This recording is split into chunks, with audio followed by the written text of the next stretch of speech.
Эмне үчүн биз башында бул Рамазан айы өзүн тарбиялоо айы деп айттык. Башында сиз Рамазан айы кирер менен эле автоматтык түрдө өзүңүз күнөө кылбай калбайсыз. Эгерде сиз мурда күнөө кылып жүргөн болсоңуз, Рамазан айы кирсе, демек сиз ошол күнөөңүздү автоматтык түрдө таштап аласыз же таштап коесуз деген сөз эмес. Бул Рамазан айы тарбия айы деп ошол үчүн айтылат. Рамазан айы келди, Рамазан айы кирди дегенден баштап сиз өзүңүздү өзүңүз эмне кыласыз? Тарбиялайсыз. Ошол учурда сизге шайтандар каршы иш кыла албайт. Ошол үчүн бул айда биз эмне кылышыбыз керек?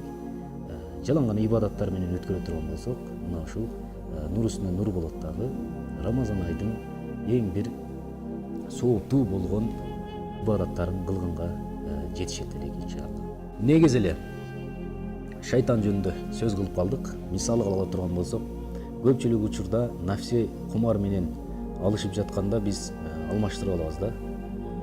Шайтан кылды депчи.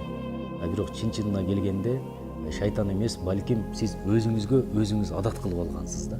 Ал эми адатты ташташ үчүн сизге мына ушул Рамазан айы толук түрдө жардам берет иншалла.